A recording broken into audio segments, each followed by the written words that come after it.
আম,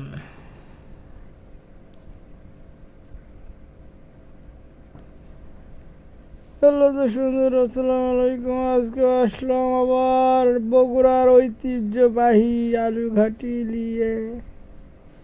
সাথে আছে হচ্ছে শুকনা মরিচ। হ্যাঁ, শুকনা মরিচ তো সেই খাওয়া গো, সেই খাওয়া দালাই। হুম, সেই খাওয়া গো।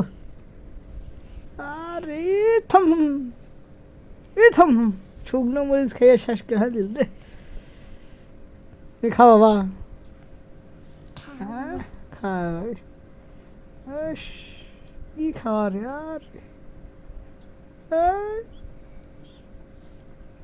সেই খাওয়া রে।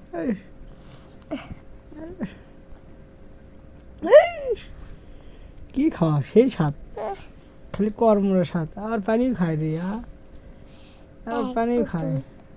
জুয়েল পানি খাচ্ছে তাহলে এক বোতল ভরা পানি খাচ্ছে জুয়েল।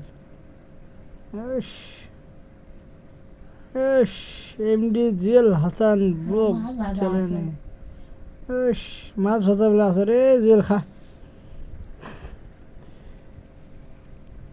খাও খাও। ঐতিহ্যবাহী বগুড়া ঐতিহ্যবাহী আলু ঘাটির ঐতিহ্যবাহী বগুড়া।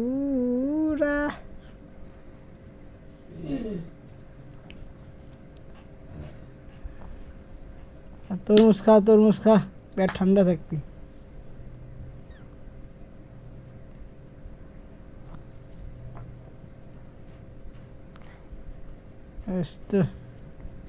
কি খানে আলো দিয়া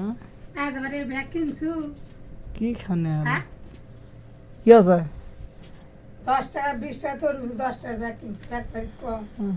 মানুষের সাইকেলের সাথে সবসময় ব্যাগ ধরে থাকে। হ্যাঁ হ্যাঁ, ব্যাগ কদিন কিনছি তুই জানিস, জানবি কেমনে? ব্যাগটা তুমি এখনই নিয়ে গেল। তোর দাদি জানে সেটা। আলু ঘাটিতে ফুরে গেল, আলু ঘাটি লওয়া লাগবি তাহলে। একটা ভাত খাওয়াই শেষ। হ্যাঁ, একটা ভাত খাওয়াই শেষ হয়ে না না, আলু ঘাটি আবার লওয়া লাগবে। আর ভাত খাওয়া শেষ হয়নি, আলু ঘাটি শেষ হচ্ছে, আলু ঘাটি এখন নিমু হবে। জামা কাপড় দিসনি, আর খালি মাঠে ছুটছু। আত্মটা কইনি, কাপড় কাঁদতে থাকা লাগবি। দাও এটা গেঞ্জি কাঁদ দাও। দেরি আছে। হ্যাঁ, গেঞ্জি আসতে পারে। কি? গেঞ্জিটা আসলো আমার। হ্যাঁ, নিয়ে এসো, কাঁদ দাও।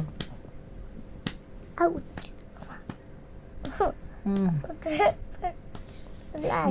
সেই সাত রে, এত সাতকে শেষ।